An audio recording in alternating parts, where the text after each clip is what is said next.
Assalamualaikum warahmatullahi wabarakatuh. Perkenalkan, nama saya Natasha Adinda Triana, NIM 17060121. Pada mata kuliah seminar publik ini, saya akan mereview jurnal yang berjudul Effect of Chinese Foreign Direct Investment on Economic Growth in Africa. Yang pertama, pendahuluan. Sebagian besar negara Afrika sejak memperoleh kemerdekaan politik telah membuka ekonomi mereka ke seluruh dunia untuk menarik FDI atau Foreign Direct Investment. Salah satu negara yang memanfaatkan kebijakan liberalisasi negara Afrika adalah China.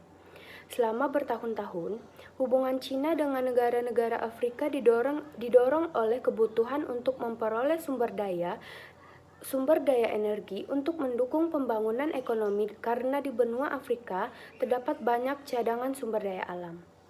Beberapa bank milik negara telah mendukung hubungan China dengan Afrika. Dalam beberapa tahun terakhir, khususnya dari pertengahan hingga akhir 2000-an, peningkatan FDI Tiongkok di Afrika Sub-Sahara telah bergerak seiring dengan peningkatan pertumbuhan PDB di wilayah tersebut. Misalnya, pada tahun 2004, pertumbuhan PDB tahunan di Afrika Sub-Sahara mencapai 6,2% dan tetap di atas 5,5 hingga permulaannya. Yang kedua ada metodologi. Studi ini menggunakan data panel pada 20 negara Afrika yang dipilih dari tahun 2003 hingga tahun 2012. Secara khusus, studi ini menggunakan data arus keluar dan saham FDI Cina, pertumbuhan PDB real, indeks harga konsumen, tingkat partisipasi angkatan kerja, pembentukan modal tetap bruto, keterbukaan perdagangan, konsumsi daya listrik per kapita, penggunaan internet per 1.000 orang, dan pengeluaran pemerintah Mesir, Aljazair, Maroko, Sudan, Kenya, Tanzania, Ethiopia, Afrika Selatan, Gading, Nigeria, Republik Demokratik Kongo, Republik Kongo, Madagaskar, dan Mauritius. Negara dipilih untuk studi berdasarkan data-data. Data diperoleh dari UNSTAD dan Bank Dunia. Selanjutnya ada uji panel unit rate.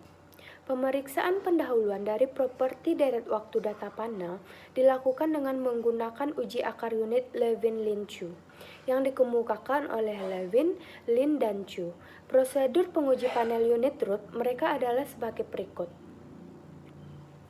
di mana komponen deterministiknya sama dengan 0, berarti proses Y memiliki akar unit untuk individu I. Sedangkan kecil dari 0 artinya proses tersebut tidak bergerak di sekitar bagian deterministik. Levin, Lin, dan Chu mengajukan sebuah pengajuan yang memiliki hipotesis alternatif yang identik dan negatif. Dengan kata lain, uji akar unit Levin-Lin-Chu memiliki hipotesis 0 dari proses akar unit umum dan hipotesis signifikan. Hipotesis 0 dari proses akar umum ditolak, dan bisa disimpulkan bahwa ada akar stasioner yang sama. Di sisi lain, ketika Levin-Lin-Chu atau statistik ujinya tidak signifikan, kami gagal menolak hipotesis 0 dari proses akar unit umum, dan disimpulkan juga bahwa ada proses unit umum atau Levin-Lin dan Chu. Ada hasil data sebagai berikut ini. Hasil data ini menunjukkan indeks harga konsumen memiliki min 84,87 dengan standar deviasi 23,48. Namun, IHK minimal 32,15 sedangkan maksimalnya 167,78.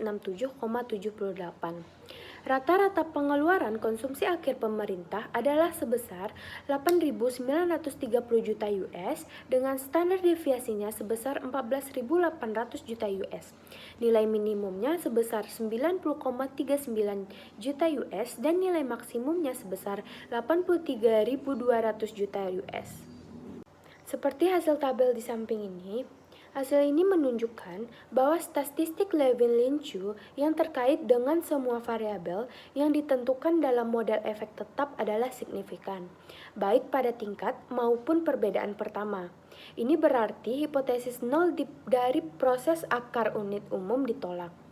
Oleh karena itu, Bisa disimpulkan bahwa semua variabel tidak bergerak baik pada level maupun perbedaan pertama.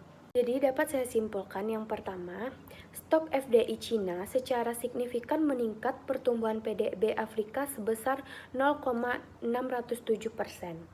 Yang kedua, elastisitas FDI Cina terhadap pertumbuhan PDB Afrika menjadi 0,007 yang menggambarkan situasi yang tidak elastis, dan pertumbuhan PDB yang ditemukan dalam studi ini adalah tingkat partisipasi angkatan kerja, konsumsi tenaga listrik per kapita, dan indeks harga konsumen.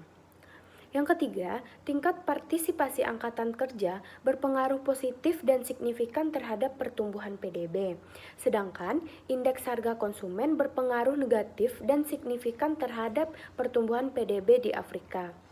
Dan selanjutnya, saham FDI Cina di Afrika memiliki pengaruh positif yang signifikan terhadap pertumbuhan ekonomi di benua tersebut.